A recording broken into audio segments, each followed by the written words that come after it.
আলহামদুলিল্লাহ ওয়াসসালাতু ওয়াসসালাম আলা রাসূলিল্লাহ ওয়া আলা আলিহি ওয়া সাহবিহি আজমাইন আম্মা বাদ আউযু বিল্লাহি মিনাশ শাইতানির রাজীম বিসমিল্লাহির রহমানির রহিম ইয়া আইয়ুহান নাসু ইন্না খালাকনাকুম মিন যাকরিন ওয়া উনসা ওয়া জাআলনাকুম শুউবান ওয়া ক্বাবাইলা লিতাআরাফু ইন্না আক্রামাকুম ইনদাল্লাহি আতকাকুম ইন্নাল্লাহা আলিমুন খাবীর রব্বি ইশরাহ লি সাদরি ওয়া ইয়াসসির লি আমরি ওয়াহলুল উকদাতাম মিন লিসানি ইয়াফকাহু কাওলি। শ্রদ্ধেয় গুরুজনেরা এবং আমার প্রিয় ভাই বোনেরা, আপনাদের সবাইকে স্বাগত জানাই ইসলামিক সম্ভাষণে। আসসালামু আলাইকুম ওয়া রাহমাতুল্লাহি ওয়া বারাকাতুহু। আল্লাহ সুবহানাহু ওয়া তাআলার দয়া, শান্তি এবং রহমত আপনাদের সবার উপরে বর্ষিত হোক। এটা আমার জন্য যথেষ্ট আনন্দ আর সম্মানের ব্যাপার। শেষ লেকচারটা দিচ্ছি এই কনফারেন্সে, গ্লোবাল পিস অ্যান্ড ইউনিটি। আজকে আমার লেকচারের টপিক, ইসলাম হচ্ছে একমাত্র সমাধান বিশ্বজুড়ে শান্তি আর একতার জন্য। একতা এটা আসলে বিভিন্ন রকমের হতে পারে। একতা যার ভিত্তি হচ্ছে রক্তের সম্পর্ক, একতা যেটার ভিত্তি হলো এলাকা, সম্প্রদায়, গোত্র বা বর্ণ। তবে এই সব একতার সীমাবদ্ধতা আছে, এগুলো পৃথিবীব্যাপী না। ইসলাম ধর্ম এটা মানে না যে মানব জাতি বিভিন্ন গোত্র আর স্তরে বিভক্ত। আমার লেকচারের শুরুতে পবিত্র কোরআনের একটা আয়াত বলেছি, সূরা হুজুরাত অধ্যায় নম্বর 49 আয়াত নম্বর 13। আল্লাহ পবিত্র কোরআনে বলেছেন, ইয়া আইয়ুহান নাসু ইন্না খালাকনাকুম মিন যাকরিন ওয়া উনসা ওয়া জাআলনাকুম শুউবান ওয়া ক্বাবাইলা লিতাআরাফু ইন্না আক্রামাকুম ইনদাল্লাহি আতকাকুম ইন্নাল্লাহা আলিমুন খাবীর।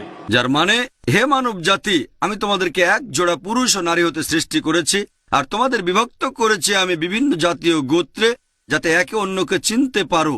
এজন্য নয় যে একে অন্যকে ঘৃণা করবে। এবং আল্লাহর কাছে সেই ব্যক্তির অধিক মর্যাদা রয়েছে যে ব্যক্তির রয়েছে তাকওয়া।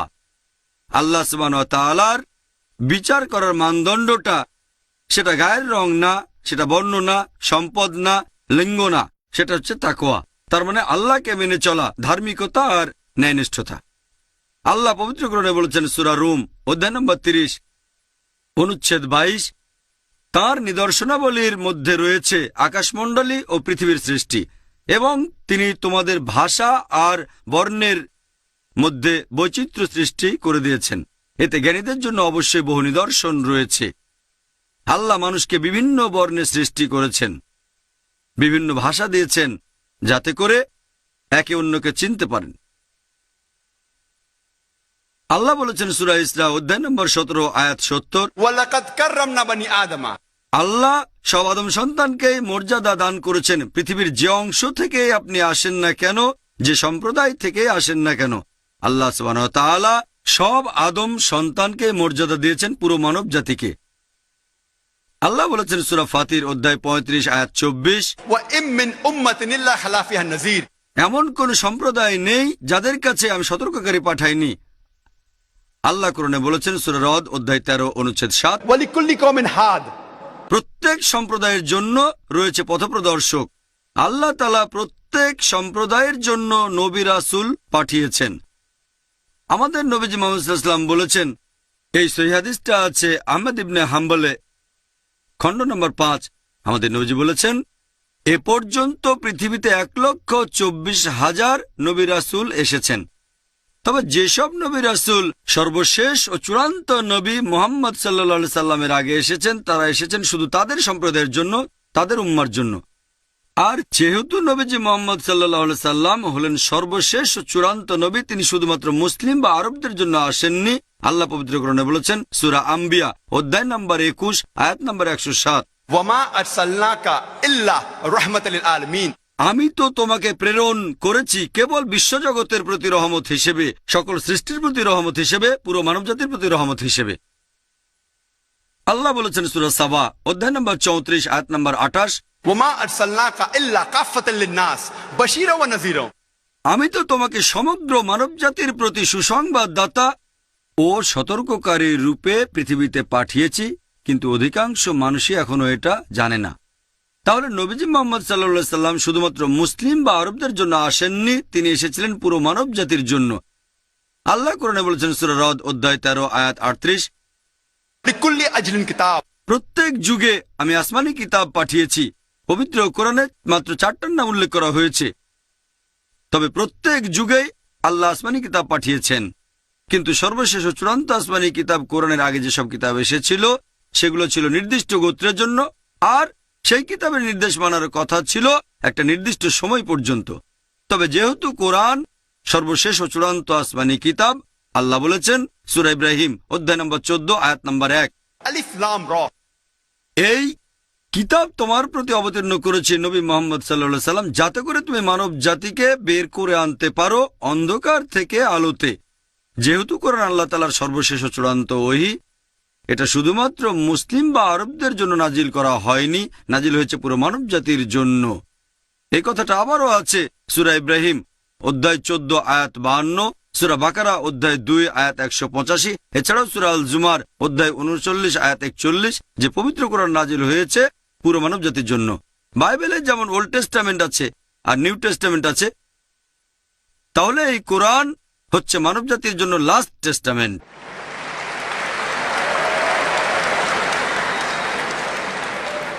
এখানে বিশ্বাসের মূল ভিত্তি হচ্ছে কেবলমাত্র একজন সৃষ্টিকর্তাকে বিশ্বাস করা, রক্ষাকর্তা এই পুরো বিশ্ব জগতের, শুধু তারই ইবাদত করা উচিত।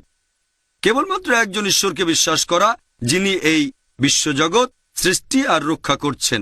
এটাই হলো একমাত্র পয়েন্ট পুরো মানব জাতির একতাবদ্ধ হওয়ার জন্য। আর এটা আমাদের একতাবদ্ধ হওয়ার একটা পয়েন্ট যে আমাদের পূর্বপুরুষ এক এবং আমাদের সৃষ্টিকর্তা, আমাদের রক্ষাকর্তা, আমাদের পালনকর্তা কেবল একজন, শুধুমাত্র তারই ইবাদত করা উচিত। আপনারা যদি পড়েন পৃথিবীর প্রধান ধর্মগ্রন্থগুলো, সেখানেও এক ঈশ্বরের কথা বলা হয়েছে যে আমরা এক ঈশ্বরে বিশ্বাস করব। এটাই হচ্ছে মানবজাতির একতাবদ্ধ হওয়ার একমাত্র পথ বিশ্বে শান্তির জন্য। ধর্ম অক্সফোর্ড ডিকশনারি অনুযায়ী মানে কোনো অতিমানবীয় নিয়ন্ত্রণ শক্তিতে বিশ্বাস করা, ব্যক্তিগত ঈশ্বর বা অনেক ঈশ্বর যার উপাসনা করা আর অনুগত হওয়া উচিত। এক কথায় ধর্ম মানে ঈশ্বরে বিশ্বাস করা। আল্লাহ পবিত্র কোরআনে বলেছেন সূরা আল ইমরান অধ্যায় নম্বর 3 আয়াত নম্বর 64, কুল ইয়া আহলাল কিতাব, বলো হে কিতাবীগণ, তাআলাউ ইলা কালিমাতিন সাওয়াইন বাইনানা বাইনাকুম, এসো সেই কথায় যা আমাদের ও তোমাদের মধ্যে এক। প্রথম সাদৃশ্য কি? আল্লাহ না'বুদা ইল্লাল্লাহ, আমরা আল্লাহ ব্যতীত অন্য কারো ইবাদত করি না, ওয়ালা নুশরিকা বিহি শাইয়্যান, আমরা অন্য কিছুকে তার শরীক করি না, ওয়ালা ইয়াত্তাখিযা বা'দুনা বা'দান আরবাবান মিন দুনিল্লাহ, আমরা আমাদের মধ্য থেকে অন্য কাউকে আল্লাহ ব্যতীত রব হিসেবে গ্রহণ করি না। ফাইন তাওয়াল্লাউ, যদি তারা মুখ ফিরিয়ে নেয়, ফাকুলু শাদু, বলো সাক্ষী থাকো বিআন্না মুসলিমুন, যে আমরা মুসলিম, আল্লাহর কাছে নিজের ইচ্ছাকে সমর্পণ করি। আল্লাহ পবিত্র কোরআনে যে কৌশলটার কথা বলেছেন সেটা হচ্ছে তাআলাউ ইলা কালিমাতিন সাওয়াইন বাইনানা বাইনাকুম, এসো সেই কথায় যা আমাদের ও তোমাদের মধ্যে এক। প্রথম সাদৃশ্য কি? আল্লাহ না'বুদা ইল্লাল্লাহ, আমরা এক আল্লাহ সুবহানাহু ওয়া তাআলা ব্যতীত অন্য কারো উপাসনা করি না। কোন ধর্মের ঈশ্বরের ধারণা বুঝতে গেলে সেই ধর্মের অনুসারীদের কাজকর্ম দেখলে হবে না। কোন ধর্মের ঈশ্বরের ধারণাটা বুঝতে গেলে আমাদের দেখতে হবে সেই ধর্মের ধর্মগ্রন্থগুলো ঈশ্বর সম্পর্কে কি বলেছে। আর আপনারা যদি প্রধান ধর্মের ধর্মগ্রন্থগুলো দেখেন, সবাই বলেছে ঈশ্বরের একত্ববাদের কথা, ঈশ্বরে বিশ্বাসের একতা, তাওহীদের কথা। প্রথমে আলোচনা করব হিন্দুইজমে ঈশ্বরের ধারণাটা নিয়ে। যদি কোনো সাধারণ হিন্দুকে জিজ্ঞেস করেন সে কতজন ঈশ্বরে বিশ্বাস করে, কেউ বলবে 3 জন, কেউ বলবে 1000, আবার কেউ বলবে সে 33 কোটি দেবদেবীতে বিশ্বাস করে। তবে কোনো জ্ঞানী হিন্দুকে জিজ্ঞেস করেন যিনি হিন্দু ধর্মগ্রন্থগুলো সম্পর্কে জানেন, তিনি আপনাকে বলবেন হিন্দুদের উচিত শুধুমাত্র একজন ঈশ্বরের উপাসনা করা। সাধারণ হিন্দুরা একটা ফিলোসফিতে বিশ্বাস করে যার নাম প্যান্থাইজম। সাধারণ হিন্দুরা বলে যে সবকিছু ঈশ্বর, গাছ ঈশ্বর, সূর্য ঈশ্বর, চাঁদ ঈশ্বর, মানুষ ঈশ্বর, সাপও ঈশ্বর। আমরা মুসলিমরা যেটা বলি সবকিছু হচ্ছে ঈশ্বরের। ঈশ্বর তারপরে এর শব্দটা রয়েছে, সবকিছুর মালিক হচ্ছে ঈশ্বর।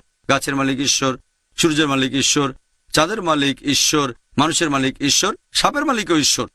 তাহলে হিন্দু আর মুসলিমদের মধ্যে প্রধান পার্থক্য হচ্ছে সাধারণ হিন্দুরা বলে সবকিছু ঈশ্বর, আমরা মুসলিমরা বলি সবকিছু ঈশ্বরের। ঈশ্বর তারপরে এর শব্দটা রয়েছে। যদি আমরা এর শব্দটার সমাধান করতে পারি, হিন্দু আর মুসলিম আমরা একতাবদ্ধ হয়ে যাব।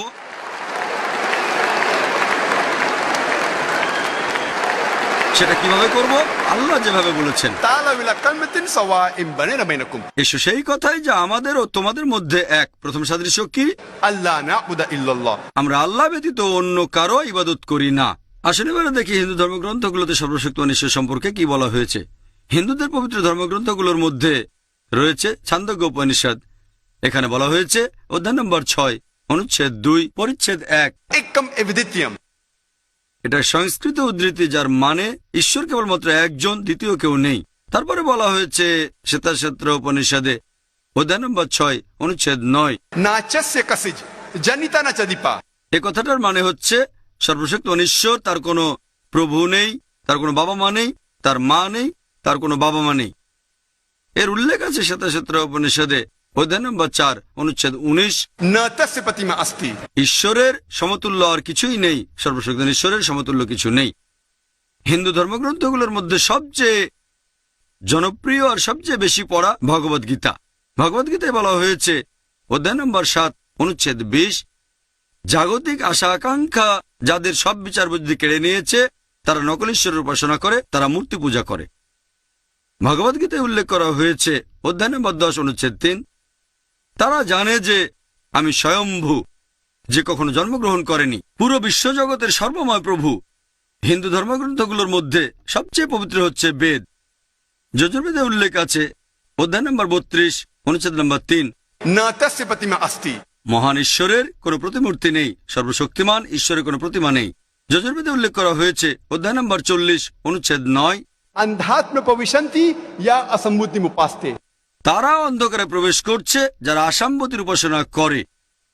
বিভিন্ন প্রাকৃতিক জিনিস যেমন আগুন, পানি, বাতাস ইত্যাদি। অনুচ্ছেদটা তারপর বলছে তারা আরো বেশি অন্ধকারে প্রবেশ করছে যারা উপাসনা করে সাম্বতীর, মানে মানুষের বানানো জিনিস, যেমন টেবিল, চেয়ার, মূর্তি ইত্যাদি। এ কথা কে বলেছে? যজুর্বেদ অধ্যায় নম্বর 32, অনুচ্ছেদ 3। ঋগ্বেদে উল্লেখ করা হয়েছে গ্রন্থ নম্বর 1, অনুচ্ছেদ 164, পরিচ্ছেদ 46, एकम सत विप्र बहुधा वेदांते। ঈশ্বর একজন, সত্য একজন, জ্ঞানীরা তাকে বিভিন্ন নামে ডেকে থাকেন।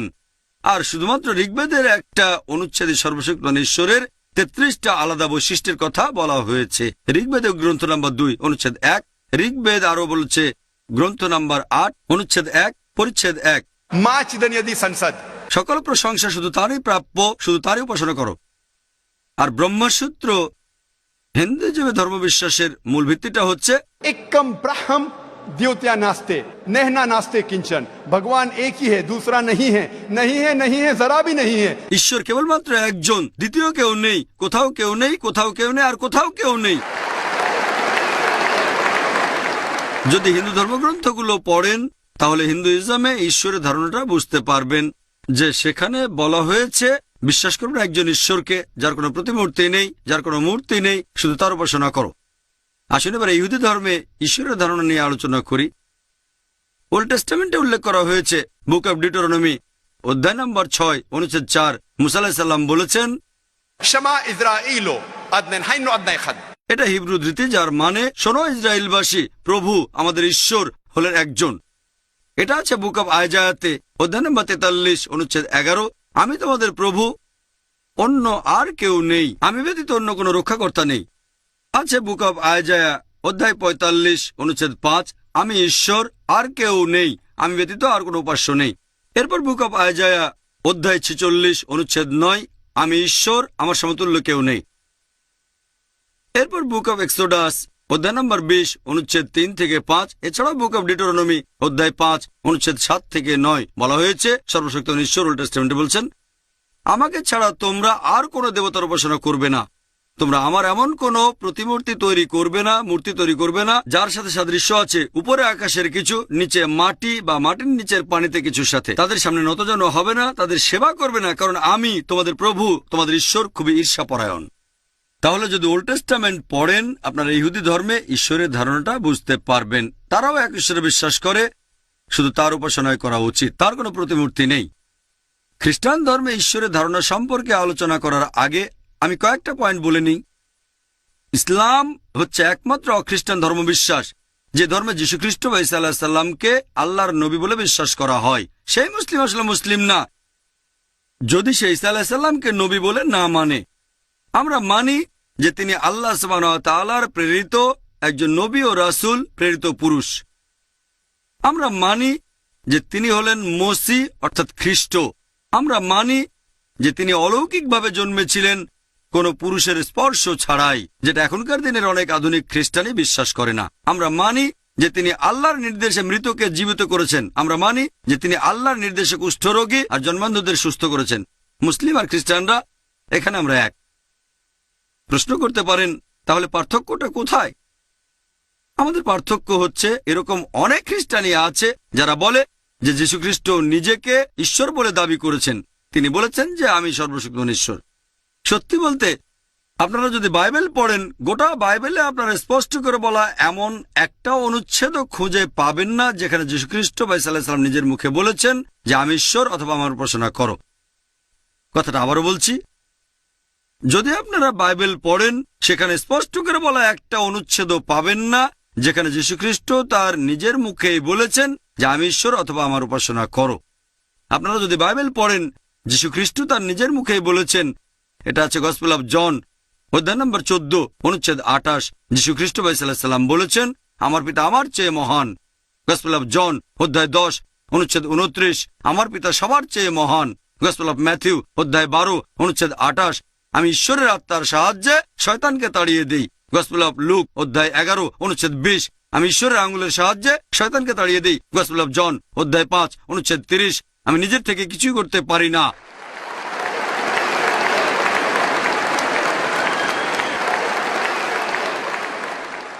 আমি নিজের থেকে কিছু করতে পারি না, আমি যেমন শুনি তেমন বিচার করি এবং আমার বিচার ন্যায্য, কারণ আমি আমার ইচ্ছা পূরণ করি না, পিতার ইচ্ছা পূরণ করি। যদি কেউ বলে নিজের ইচ্ছা পূরণ করি না, আমার ঈশ্বরের ইচ্ছা পূরণ করি, সে একজন মুসলিম। যীশুখ্রিস্ট ছিলেন একজন মুসলিম। এটা আছে বুক অব অ্যাক্টসে অধ্যায় নম্বর 2 অনুচ্ছেদ নম্বর 22, হে ইসরায়েলবাসী একথা শোনো, নাজারেত শহরের যিশু তোমাদের মধ্য থেকে ঈশ্বরের মনোনীত মানুষ, যাকে দিয়ে ঈশ্বর অলৌকিক কাজ করিয়েছেন আর তোমরা তার সাক্ষী। তোমাদের মধ্যে ঈশ্বর মনোনীত একজন মানুষ, যাকে দিয়ে ঈশ্বর অনেক অলৌকিক কাজ করিয়েছেন আর তোমরা তার সাক্ষী। যীশুখ্রিস্টকে যখন জিজ্ঞেস করা হলো ঈশ্বরের প্রথম আদেশটা কি, তিনি সেই কথাটাই বললেন যে কথাটা বলেছিলেন মুসা আলাইহিস সালাম। এটা হচ্ছে গসপেল অফ মার্কে অধ্যায় নম্বর 12 অনুচ্ছেদ 19, বলা হয়েছে শামা ইসরাঈলো আদনাল হাইন আদনাই খাদ, হে ইসরায়েলবাসী শোনো, প্রভু আমাদের ঈশ্বর হলেন একমাত্র প্রভু। তাহলে যদি খ্রিস্টানদের ধর্মগ্রন্থ বাইবেল পড়েন, এখানেও ঈশ্বরের একত্ববাদের কথা বলা হয়েছে, শুধুমাত্র তারই উপাসনা করা উচিত। আসুন এবারে ইসলাম ধর্মে আল্লাহর ধারণা নিয়ে আলোচনা করি। আল্লাহ সুবহানাহু ওয়া তাআলার ধারণা সম্পর্কে সবচেয়ে সেরা উত্তর যেটা হতে পারে সেটা হচ্ছে সূরা ইখলাস অধ্যায় নম্বর 112 অনুচ্ছেদ 1 থেকে 4, বলা হয়েছে কুল হুয়াল্লাহু আহাদ, বলো তিনি আল্লাহ এক অদ্বিতীয়। আল্লাহুস সামাদ, আল্লাহ তিনি সার্বভৌম চিরস্থায়ী। লাম ইয়ালিদ ওয়া লাম ইউলাদ, তিনি জন্ম নেননি, কাউকে জন্ম দেননি। ওয়া লাম ইয়াকুল লাহু কুফুয়ান আহাদ, তার সমতুল্য কিছুই নেই। এই হলো 4 লাইনের সংজ্ঞা। যদি কোনো লোক বলে যে অমুক জিনিস বা অমুক লোক ঈশ্বর, যদি সেই জিনিস বা সেই লোক 4টা শর্ত পূরণ করতে পারে, আমরা মুসলিমরা কোনো আপত্তি ছাড়াই তাকে ঈশ্বর বলে মেনে নেব। প্রথমটা হচ্ছে কুল হুয়াল্লাহু আহাদ, দ্বিতীয়টা আল্লাহুস সামাদ, বলো তিনি আল্লাহ এক অদ্বিতীয়, তিনি সার্বভৌম চিরস্থায়ী। লাম ইয়ালিদ ওয়া লাম ইউলাদ, কখনো জন্ম নেননি, কাউকে জন্ম দেননি, ওয়া লাম ইয়াকুল লাহু কুফুয়ান আহাদ, তার সমতুল্য কিছুই নেই। এই সূরা ইখলাস হচ্ছে ঈশ্বর তত্ত্বের কোষ্ঠী পাথর। আপনি যে ঈশ্বরের উপাসনা করেন তাকে সূরা ইখলাস দিয়ে পরীক্ষা করেন। যদি সেই পরীক্ষায় পাশ করে, আমাদের তাকে সর্বশক্তিমান ঈশ্বর আল্লাহ সুবহানাহু ওয়া তাআলা বলে মেনে নিতে কোনো আপত্তি থাকবে না। আল্লাহ পবিত্র কোরআনে বলেছেন সূরা ইসরা অধ্যায় 17 আয়াত 110, কুল ইদুল্লাহ আবিদুর রহমান আয়ামা তাদু ফালাউল আসমাউল হুসনা। তোমরা তাকে আল্লাহ নামে ডাকো অথবা রহমান, তোমরা তাকে যে নামেই ডাকো, সকল সুন্দর নামসমূহ তো তারই। এই একজন ঈশ্বরে বিশ্বাস, যিনি সৃষ্টি আর রক্ষা করছেন পুরো বিশ্বজগৎ, পুরো মানুষ জাতি, এটাই হতে পারে একমাত্র কারণ একতাবদ্ধ হওয়ার। বিশ্বজুড়ে একতার জন্য এটা একমাত্র সমাধান। ইসলাম শুধু মুখে একতার কথা বলছে না, তাদের হাতে কলমে দেখিয়েও দেয়। আমাদের জীবনে প্রতিদিন আমরা মুসলিমরা বিশ্বাসের একতা দেখাচ্ছি, দিনে অন্তত 5 বার নামাজ আদায়ের সময়। আমরা মুসলিমরা যখন নামাজ পড়ি তখন কাঁধে কাঁধ লাগিয়ে দাঁড়াই। হতে পারে আমার পাশে যে লোকটা দাঁড়িয়ে আছে সে সাদা বা কালো, হলুদ বা বাদামি, ধনী বা গরিব, রাজা বা ফকির। যখন আমরা নামাজের জন্য দাঁড়াবো কাঁধে কাঁধ লাগিয়ে দাঁড়াবো। আমরা মুসলিমরা বিশ্বজুড়ে একতাকে উদযাপন করি প্রতি বছর একবার করে হজের সময়। হজ করতে পৃথিবীর বিভিন্ন দেশ আর প্রান্ত থেকে লোকজন মক্কায় আসে। আমেরিকা থেকে, ইংল্যান্ড থেকে, কানাডা থেকে, সিঙ্গাপুর থেকে, মালয়েশিয়া থেকে, ইন্ডিয়া থেকে, পাকিস্তান থেকে, আরব দেশগুলো থেকে। আর পুরুষরা এ সময় 2 টুকরো সেলাই ছাড়া কাপড় পরে। আপনি দেখে বুঝতে পারবেন না যে আপনার পাশে যে লোকটা দাঁড়িয়ে আছে সে রাজা নাকি ফকির। এটা হচ্ছে বিশ্বজুড়ে একতার সবচেয়ে সেরা দৃষ্টান্ত। আমাদের নবীজি মুহাম্মদ সাল্লাল্লাহু আলাইহি ওয়াসাল্লাম বলেছেন, কোন আরব একজন অনারবের চেয়ে শ্রেষ্ঠ না, আবার কোন অনারব একজন আরবের চেয়ে শ্রেষ্ঠ না। কোন শ্বেতাঙ্গ একজন কৃষ্ণাঙ্গের চেয়ে শ্রেষ্ঠ না, আবার কোন কৃষ্ণাঙ্গ শ্বেতাঙ্গের চেয়ে শ্রেষ্ঠ না। শ্রেষ্ঠ হবে গুণ দিয়ে, শ্রেষ্ঠ হবে তাকওয়া দিয়ে। তার মানে আল্লাহকে মেনে চলা, ধার্মিকতা আর ন্যায়নিষ্ঠতা। তাহলে বিশ্বজুড়ে একতার একমাত্র সমাধান বিশ্বাস করা এবং উপাসনা করা মাত্র এক আল্লাহ, এক রক্ষাকর্তাকে। যদি আপনারা বাইবেল পড়েন সেখানে স্পষ্ট করে বলা একটা অনুচ্ছেদও পাবেন না যেখানে যীশুখ্রিস্ট তার নিজের মুখেই বলেছেন যে আমি ঈশ্বর অথবা আমার উপাসনা করো। আপনারা যদি বাইবেল পড়েন, যীশুখ্রিস্ট তার নিজের মুখেই বলেছেন। এটা আছে গসপেল অফ জন অধ্যায় নম্বর 14 অনুচ্ছেদ 28। যীশুখ্রিস্ট ভাই সাল্লাল্লাহু আলাইহি সাল্লাম বলেছেন, আমার পিতা আমার চেয়ে মহান। গসপেল অফ জন অধ্যায় 10 অনুচ্ছেদ 29, আমার পিতা সবার চেয়ে মহান। গসপেল অফ ম্যাথিউ অধ্যায় 12 অনুচ্ছেদ 28, আমি ঈশ্বরের আত্মার সাহায্যে শয়তানকে তাড়িয়ে দিই। গসপেল অফ লুক অধ্যায় 11 অনুচ্ছেদ 20, আমি ঈশ্বরের আঙুলের সাহায্যে শয়তানকে তাড়িয়ে দিই। গসপেল অফ জন অধ্যায় 5 অনুচ্ছেদ 30, আমি নিজের থেকে কিছুই করতে পারি না।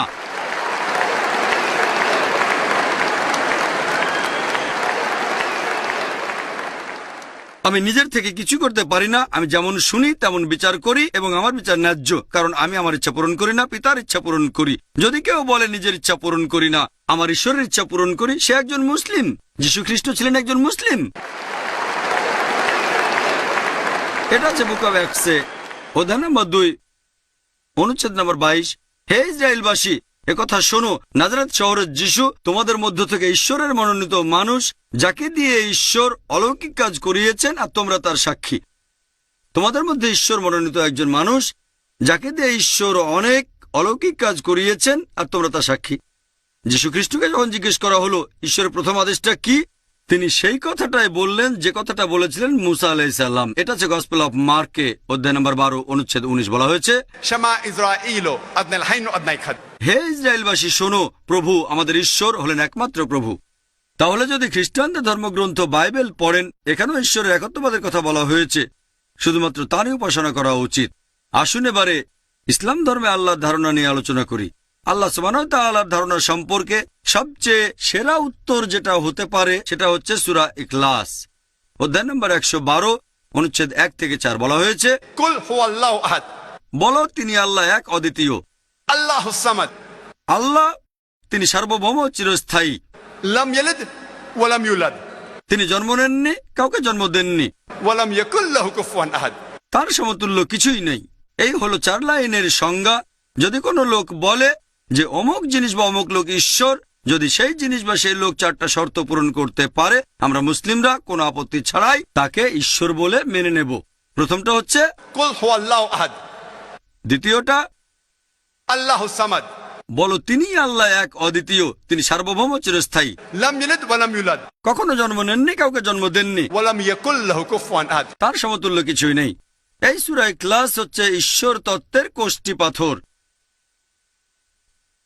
আপনি যে ঈশ্বর উপাসনা করেন তাকে সূরা ইখলাস দিয়ে পরীক্ষা করেন।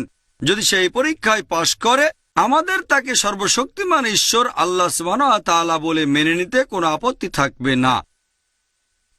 আল্লাহ পবিত্র কোরআনে বলেছেন সূরা ইসরা অধ্যায় 17 আয়াত 110, قل ادعوا الله أو ادعوا الرحمن أيما تدعوا فله الأسماء الحسنى। তোমরা তাকে আল্লাহ নামে ডাকো অথবা রহমান, তোমরা তাকে যে নামেই ডাকো, সকল সুন্দর নামসমূহ তো তারই। এই একজন ঈশ্বরে বিশ্বাস, যিনি সৃষ্টি আর রক্ষা করছেন পুরো বিশ্বজগৎ, পুরো মানুষ জাতি, এটাই হতে পারে একমাত্র কারণ একতাবদ্ধ হওয়ার। বিশ্বজুড়ে একতার জন্য এটা একমাত্র সমাধান। ইসলাম শুধু মুখে একতার কথা বলছে না, তাদের হাতে কলমে দেখিয়েও দেয়। আমাদের জীবনে প্রতিদিন আমরা মুসলিমরা বিশ্বাসের একতা দেখাচ্ছি। দিনে অন্তত 5 বার নামাজ আদায়ের সময় আমরা মুসলিমরা যখন নামাজ পড়ি তখন কাঁধে কাঁধ লাগিয়ে দাঁড়াই। হতে পারে আমার পাশে যে লোকটা দাঁড়িয়ে আছে সে সাদা বা কালো, হলুদ বা বাদামি, ধনী বা গরিব, রাজা বা ফকির। যখন আমরা নামাজের জন্য দাঁড়াবো, কাঁধে কাঁধ লাগিয়ে দাঁড়াবো। আমরা মুসলিমরা বিশ্বজুড়ে একতাকে উদযাপন করি প্রতি বছর একবার করে হজের সময়। হজ করতে পৃথিবীর বিভিন্ন দেশ আর প্রান্ত থেকে লোকজন মক্কায় আসে। আমেরিকা থেকে, ইংল্যান্ড থেকে, কানাডা থেকে, সিঙ্গাপুর থেকে, মালয়েশিয়া থেকে, ইন্ডিয়া থেকে, পাকিস্তান থেকে, আরব দেশগুলো থেকে। আর পুরুষরা এ সময় 2 টুকরো সেলাই ছাড়া কাপড় পরে। আপনি দেখে বুঝতে পারবেন না যে আপনার পাশে যে লোকটা দাঁড়িয়ে আছে সে রাজা নাকি ফকির। এটা হচ্ছে বিশ্বজুড়ে একতার সবচেয়ে সেরা দৃষ্টান্ত। আমাদের নবীজি মুহাম্মদ সাল্লাল্লাহু আলাইহি ওয়াসাল্লাম বলেছেন, কোন আরব একজন অনারবের চেয়ে শ্রেষ্ঠ না, আবার কোন অনারব একজন আরবের চেয়ে শ্রেষ্ঠ না। কোন শ্বেতাঙ্গ একজন কৃষ্ণাঙ্গের চেয়ে শ্রেষ্ঠ না, আবার কোন কৃষ্ণাঙ্গ শ্বেতাঙ্গের চেয়ে শ্রেষ্ঠ না। শ্রেষ্ঠ হবে গুণ দিয়ে, শ্রেষ্ঠ হবে তাকওয়া দিয়ে, তার মানে আল্লাহকে মেনে চলা, ধার্মিকতা আর ন্যায়নিষ্ঠতা। তাহলে বিশ্বজুড়ে একতার একমাত্র সমাধান বিশ্বাস করা এবং উপাসনা করা মাত্র এক আল্লাহ, এক রক্ষাকর্তাকে। এবারে আমরা লেকচারের দ্বিতীয় অংশে আসি, তার মানে বিশ্ব শান্তি। ইসলাম হচ্ছে পৃথিবীতে শান্তির জন্য একমাত্র সমাধান। ইসলাম এসেছে আরবি শব্দ সালাম থেকে, যার অর্থ শান্তি। এর আরেকটা মূল আরবি শব্দ হচ্ছে সিলম, যার অর্থ আল্লাহর কাছে আত্মসমর্পণ করা। এক কথায় ইসলাম মানে আল্লাহ সুবহানাহু ওয়া তাআলার কাছে আত্মসমর্পণের মাধ্যমে শান্তি অর্জন করা। আর যে লোক আল্লাহ তাআলার কাছে আত্মসমর্পণ করে তাকে বলা হয় মুসলিম। তাহলে মুসলিম শব্দের অর্থ যে মানুষ আল্লাহ সুবহানাহু ওয়া তাআলার কাছে আত্মসমর্পণের মাধ্যমে শান্তি অর্জন করেছে। আর পবিত্র কোরআনে এই ইসলাম শব্দটা সব মিলিয়ে 80 বার বলা হয়েছে। আর সালাম অথবা মুসলিম শব্দটা পবিত্র কোরআনে বলা হয়েছে সব মিলিয়ে 45 বার। এই কারণেই মুসলিমরা অভিবাদন জানানোর সময় বলে আসসালামু আলাইকুম, আপনার উপর শান্তি বর্ষিত হোক। আর এইভাবে আল্লাহর সকল নবী রাসূল অভিবাদন জানিয়েছেন, যীশুখ্রিস্ট অভিবাদন জানিয়েছেন। যদি আপনারা বাইবেল পড়েন, যখন যীশুখ্রিস্ট শিষ্যদের কাছে উপরের ঘরে গেলেন, গসপেল অব লুক অধ্যায় নম্বর 24 অনুচ্ছেদ 36, যীশু বলেছেন সালাম আলাইকুম হিব্রুতে, আরবিতে আসসালামু আলাইকুম, বাংলায় আপনার উপর শান্তি বর্ষিত হোক। এটাই হচ্ছে সবচেয়ে সেরা শান্তির অভিবাদন, আসসালামু আলাইকুম, আপনার উপর শান্তি বর্ষিত হোক।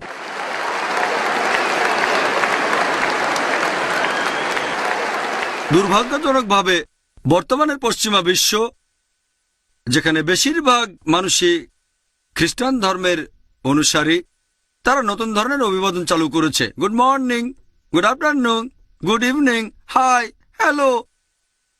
তারা যীশুখ্রিস্টের বলা অভিবাদনটা ব্যবহার করে না, আপনাদের উপরে শান্তি বর্ষিত হোক।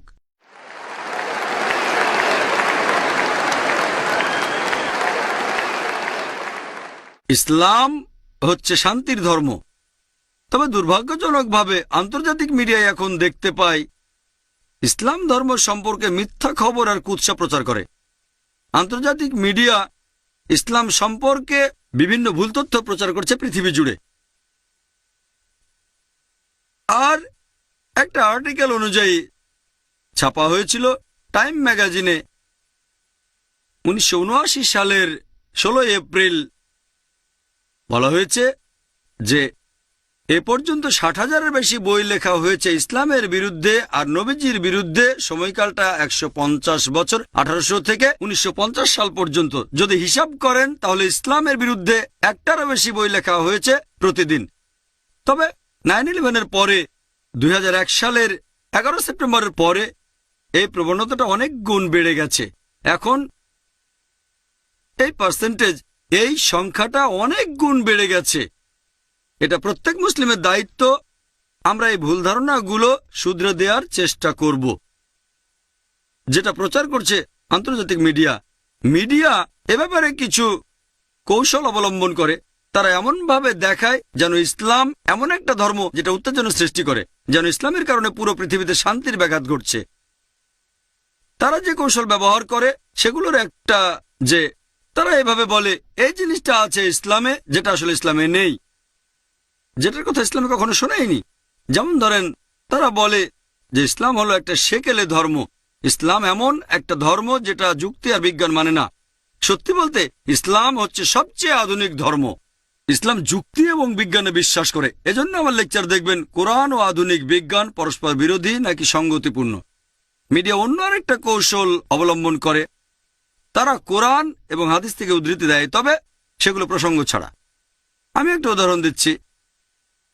মিডিয়া বলে পবিত্র কোরআন বলছে সূরা তাওবা অধ্যায় নম্বর 9 অনুচ্ছেদ 5, যখনই তুমি কাফিরকে দেখবে ব্র্যাকেটের মধ্যে অমুসলিম তাকে মেরে ফেলো। যদি কোরআন খুলে দেখেন এ আয়াতটা পাবেন কোরআন বলছে যখনই কোনো কাফিরকে দেখবে মেরে ফেলো। তবে তারা উদ্ধৃতি দেয় প্রসঙ্গ ছাড়া।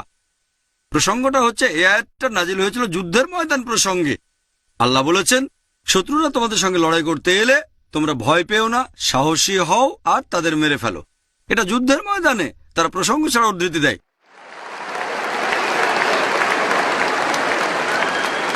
এখনকার দিনে কোনো আর্মি জেনারেল তার সৈন্যদের মনোবল বাড়ানোর জন্য এরকম কথা অবশ্যই বলতে পারে, শত্রু দেখলে ভয় পেও না, তাদের মেরে ফেলো। সেজন্য অবশ্যই বলবে না চুপ করে থাকো।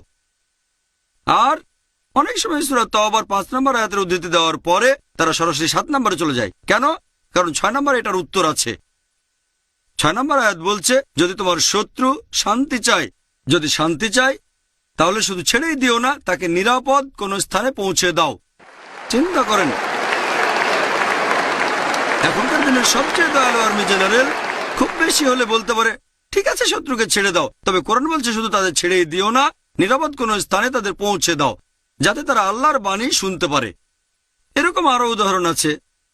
সূরা আনফাল অধ্যায় 8 আয়াত 60, এখানেও শত্রুদের মারার কথা বলা হয়েছে, কিন্তু তারপরে আয়াতটাই পবিত্র কোরআনের বেশিরভাগ সময়ে যেখানে শত্রুকে মেরে ফেলার কথা বলা হয়েছে ঠিক তার পরের আয়াতটাই শান্তির কথা বলা হয়েছে। যেমন এখানে সূরা আনফাল অধ্যায় 8 আয়াত 61, শান্তি আরো ভালো, যদি শত্রু শান্তি চায় তাহলে সেটাই করো। পবিত্র কোরআন এই কথাই বলছে। তাহলে কোরআন আর ইসলাম হচ্ছে শান্তির জন্য। তারা প্রসঙ্গ ছাড়া উদ্ধৃতি দেয়। মিডিয়ার তৃতীয় কৌশল হচ্ছে যে তারা কুলাঙ্গার কিছু মানুষকে এমনভাবে দেখায় যেন তারাই মুসলিমদের দৃষ্টান্ত। আপনাদের একটা প্রশ্ন করি, ধরেন একটা নতুন মার্সিডিজ গাড়ি দেখেছেন 500 SCL, আর যে লোক গাড়ি চালাতে জানে না সেরকম লোককে স্টিয়ারিং ধরে বসালেন, গাড়িটা অ্যাক্সিডেন্ট করলো। আপনি কাকে দোষ দেবেন? গাড়িকে দোষ দেবেন নাকি ড্রাইভারকে দোষ দেবেন?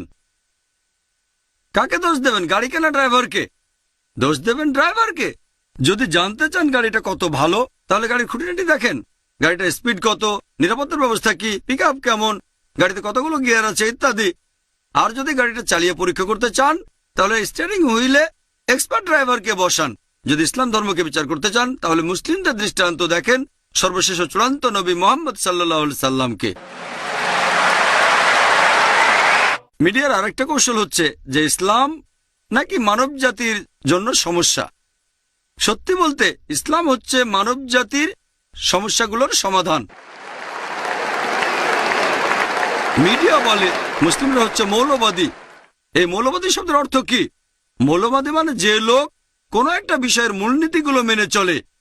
যদি কেউ ভালো ডাক্তার হতে চায় তাহলে তাকে মেডিসিনের মূলনীতিগুলো জানতে এবং মানতে হবে। যদি মেডিসিনের ক্ষেত্রে মৌলবাদী না হয় সে ভালো ডাক্তার হতে পারবে না। যদি কেউ ভালো বিজ্ঞানী হতে চায় তাহলে তাকে বিজ্ঞানের মূলনীতিগুলো জানতে আর মানতে হবে। যদি বিজ্ঞানের ক্ষেত্রে মৌলবাদী না হয় সে ভালো বিজ্ঞানী হতে পারবে না। প্রথমে আমাদের দেখতে হবে সে লোকটা কোন বিষয়ে মৌলবাদী। যদি আমার কথা বলতে হয়, আমি মৌলবাদী মুসলিম হিসেবে গর্ববোধ করি।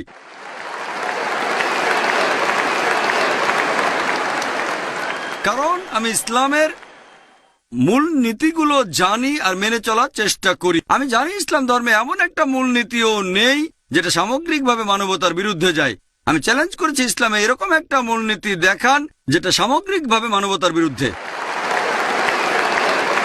যদি আপনারা অক্সফোর্ড ডিকশনারিতে এই মৌলবাদী শব্দটার অর্থ দেখেন, বলা হয়েছে মৌলবাদী হলো সেই লোক যে কোনো একটা ধর্মের প্রাচীন রীতিনীতিগুলো কঠোরভাবে পালন করে থাকে। তবে অক্সফোর্ড ডিকশনারির নতুন এডিশনে একটু বদলানো হয়েছে। বলা হয়েছে যে মৌলবাদী হলো সেই লোক যে কোনো একটা ধর্মের প্রাচীন রীতিনীতিগুলো কঠোরভাবে পালন করে থাকে, বিশেষ করে ইসলাম। যখনই শুনবেন মৌলবাদী তখনই ভাববেন মুসলিমদের কথা। আপনি ভাববেন সে চরমপন্থী। আমি লোকজনকে বলি আমি একজন চরমপন্থী। আমি চরমভাবে দয়ালু, মানুষকে চরম ভালোবাসি, চরমভাবে শান্তিপ্রিয়, চরমভাবে ক্ষমাশীল। এরকম চরমপন্থী হলে সমস্যা কোথায়? আমরা কেন এত লজ্জা পাচ্ছি? টেবিলটাকে উল্টে দেন। কোন মানুষকে আমাকে বলতে পারবে যে চরমভাবে সৎ হওয়াটা ভুল, তারপর চরম দয়ালু হওয়া ভুল, চরম শান্তিপ্রিয় হওয়া ভুল, চরম ন্যায় বিচারক হওয়া ভুল? তারা আমাদেরকে লেবেল দেয় যে মুসলিমরা সন্ত্রাসী। আমি বলবো এদিক থেকে প্রত্যেক মুসলিম সন্ত্রাসী হওয়া উচিত। এই সন্ত্রাসী শব্দের অর্থ আসলে কি? সন্ত্রাসী মানে যে অন্যকে সন্ত্রস্ত করে তোলে। একজন ডাকাত যখন কোনো পুলিশকে দেখে সন্ত্রস্ত হয়ে যাবে। এভাবে বললে যখনই একজন ডাকাত কোনো মুসলিমকে দেখবে, যখনই একজন সমাজবিরোধী কোনো মুসলিমকে দেখবে, সে সন্ত্রস্ত হয়ে যাবে। আর প্রত্যেক মুসলিম সমাজবিরোধীদের কাছে সন্ত্রাসী হবে। আমি জানি যে এই সন্ত্রাসী শব্দটা দিয়ে সাধারণত বোঝানো হয়ে থাকে যে নিরীহ লোকদের সন্ত্রস্ত করে। এভাবে দেখলে কোনো মুসলিমই নিরীহ মানুষদের সন্ত্রস্ত করবে না। আমরা সন্ত্রস্ত করে তুলব শুধু সমাজ বিরোধীদের। আমরা দেখি যে ইতিহাসে অনেক সময় দুটো আলাদা লেভেল দেওয়া হয় মাত্র একটা কাজকে অথবা একজন মানুষকে। আমাদের ইন্ডিয়াতে এরকম উদাহরণ আছে। প্রায় 60 বছর আগে অনেক মানুষ ইন্ডিয়ার স্বাধীনতার জন্য লড়াই করেছে। তখন সে সময় ব্রিটিশরা ইন্ডিয়া শাসন করত। তখন ব্রিটিশ সরকার এই মানুষগুলোকে বলতো সন্ত্রাসী। তবে সাধারণ ইন্ডিয়ানরা আমরা বলি মুক্তিযোদ্ধা, দেশপ্রেমিক। একই মানুষ, একই কাজ, দুটো আলাদা লেভেল। ব্রিটিশ সরকারের সাথে একমত হলে যে ইন্ডিয়া শাসনের অধিকার তাদের আছে, তাহলে এই লোকগুলোকে বলবেন সন্ত্রাসী। কিন্তু সাধারণ হিন্দুদের সাথে একমত হলে যে তারা এসেছিল ইন্ডিয়ায় ব্যবসা করার জন্য, আমাদের শাসন করার অধিকার তাদের নেই, তাহলে এই লোকগুলোকে বলবেন মুক্তিযোদ্ধা, দেশপ্রেমিক। এরপর অষ্টাদশ শতাব্দীতে আমেরিকার স্বাধীনতা যুদ্ধ দেখেন। যে সময় ব্রিটিশ সরকার আমেরিকাকে শাসন করত তখন অনেক আমেরিকান স্বাধীনতার জন্য যুদ্ধ করেছিল। Benjamin Franklin, George Washington. তখন এই ব্রিটিশ সরকার এই লোকগুলোকে বলল 1 নম্বর সন্ত্রাসী। অবশেষে আমেরিকা স্বাধীনতা লাভ করে 1775-76 সালের দিকে। পরবর্তীতে জর্জ ওয়াশিংটন তিনি হলেন আমেরিকার প্রথম প্রেসিডেন্ট। চিন্তা করেন 1 নম্বর সন্ত্রাসী হলেন আমেরিকার প্রেসিডেন্ট। এই জর্জ ওয়াশিংটন তিনি এভাবে আমেরিকার সব প্রেসিডেন্টদের গডফাদার হয়ে গেলেন, জর্জ বুশেরও। আর এখন ব্রিটিশ সরকার সেই সন্ত্রাসী দেশেরই বন্ধু। কেন? প্রথমে আমাদের দেখতে হবে সেই লোক কিসের জন্য চেষ্টা করে যাচ্ছে। মিডিয়া বলছে ইসলাম হচ্ছে একটা অসহিষ্ণু ধর্ম। আমি বলবো হ্যাঁ, ইসলাম একটা অসহিষ্ণু ধর্ম। ইসলাম ধর্ম অসহিষ্ণু অবিচারের প্রতি, ইসলাম অসহিষ্ণু অসততার প্রতি, ইসলাম ধর্ম অসহিষ্ণু দুর্নীতির ব্যাপারে, ইসলাম অসহিষ্ণু সাম্প্রদায়িকতার ক্ষেত্রে, পক্ষপাতের ব্যাপারে। ইসলাম অসহিষ্ণু সেই সব সামাজিক ব্যাপারে যেগুলো পশ্চিমা বিশ্ব উপভোগ করে থাকে। ইসলাম ধর্ম অসহিষ্ণু মাদকাসক্তির ব্যাপারে, মদপানের ব্যাপারে, পতিতাবৃত্তির ব্যাপারে, ব্যভিচারের ক্ষেত্রে, অত্যাচারের ক্ষেত্রে। আমি ডক্টর জাকির নায়েক বলছি ইসলাম অবশ্যই একটা অসহিষ্ণু ধর্ম। অসহিষ্ণু সমাজের বিভিন্ন খারাপ জিনিসের ব্যাপারে আমরা ভয় পাচ্ছি কেন? আমরা নিজেদেরকে মুসলিম বলতে ভয় পাচ্ছি কেন? আলহামদুলিল্লাহ, ইসলাম সবচেয়ে সহিষ্ণু ধর্ম শান্তি স্থাপনের ব্যাপারে। আর এই কারণে এখন পৃথিবীর সুপার পাওয়ার যারা, তারা ভয় পাচ্ছে।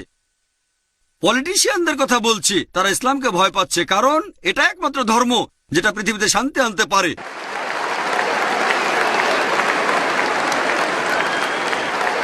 এই সুপার পাওয়াররা, এই পলিটিশিয়ানরা, তারা ভয় পায় যদি ইসলাম প্রসারিত হয় তারা ভোট হারাবে, তাদের চেয়ারটাও তারা হারাবে। তারা ইসলামকে ভয় পায়।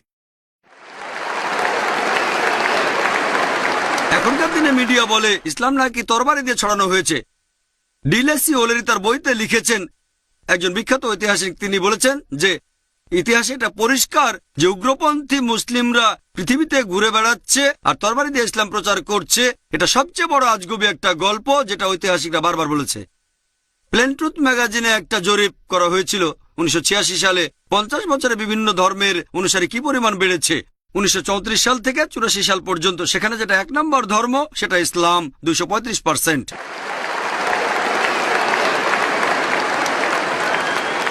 খ্রিস্টান ধর্ম মাত্র 47%, ইসলাম 235%। 1934 সাল থেকে 84 সালের মধ্যে কোন যুদ্ধটা হয়েছে যাতে হাজার হাজার লোক মুসলিম হয়ে গেছে? বর্তমানে আমেরিকায় যে ধর্মের অনুসারী সবচেয়ে বেশি হারে বাড়ছে সেটা ইসলাম। ইউরোপে ইসলাম ধর্মের অনুসারী সবচেয়ে বেশি হারে বাড়ছে।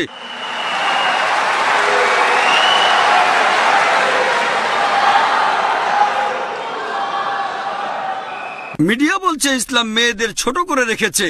যদি ইসলাম মেয়েদের ছোট করে, এখন যেসব অমুসলিম ইসলাম ধর্ম গ্রহণ করছে, আমেরিকান আর ইউরোপিয়ানরা, তাদের 2/3 হচ্ছে মহিলা। এইসব আমেরিকান মহিলা, এইসব ইউরোপিয়ান মহিলা কেন ইসলাম ধর্ম গ্রহণ করছে যদি ইসলাম নারীদের ছোট করে? এর কারণটা হলো যে এই আমেরিকান মহিলারা, ইউরোপিয়ান মহিলারা তাদের জীবনের বিভিন্ন সমস্যার সমাধান পেয়ে গেছে এই ইসলাম ধর্মে।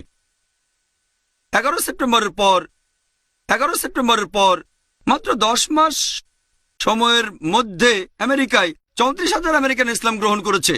মাত্র 9 মাসের মধ্যে ইউরোপে 22,000 ইউরোপিয়ান ইসলাম গ্রহণ করেছে।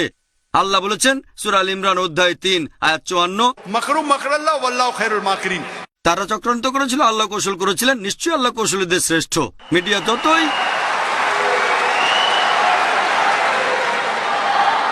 মিডিয়া যত ইসলামের বিরুদ্ধে কথা বলে যাক, তারা যত বেশি ইসলামকে ছোট করবে, তারা যত বেশি বিরোধিতা করবে, ইনশাআল্লাহ ইসলামের প্রসার আরো বাড়বে। আল্লাহ পবিত্র কোরআনে প্রতিশ্রুতি দিয়েছেন আমাদের সব মিলিয়ে 3 জায়গায়। সূরা তাওবা অধ্যায় 9 আয়াত 33, সূরা ফাতা অধ্যায় 48 আয়াত 28 এবং সূরা সাফ অধ্যায় 61 আয়াত 9। হুয়াল্লাযী আরসালা রাসূলাহু বিল-হুদা ওয়াদ-দীনিল হক লিইয়ুযহিরাহু আলাদ দীনি কুল্লিহি ওয়ালাউ কারিহাল মুশরিকুন। আল্লাহ তার রাসূলকে পাঠিয়েছেন পথ নির্দেশ এবং সত্যের দিন সহ, যাতে করে এটা জয়ী হয় সব ধর্মের উপরে, অন্য সব ইজমের উপরে, হোক সেটা Christianism, Judaism, Hinduism, Buddhism, atheism, modernism, socialism. ইসলাম ধর্ম এদের সবার উপরে জয়ী হবেই, সবার উপরে থাকবে, কুল্লে সবার সাথে জয়ী হবে। আমার লেকচার শেষ করার আগে ডক্টর অ্যাডাম পিয়ারসনের একটা উদ্ধৃতি দিচ্ছি।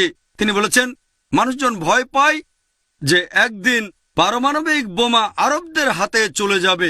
তারা এটা বুঝতে পারে না যে ইসলামের বোমা, এই শান্তির ধর্মের বোমা অনেকদিন আগেই পড়ে গেছে। এটা পড়েছে যেদিন নবীজি মুহাম্মদ সাল্লাল্লাহু আলাইহি ওয়াসাল্লাম জন্মগ্রহণ করেছেন। ওয়া আখিরু দাওয়ানা আলহামদুলিল্লাহি রাব্বিল আলামিন।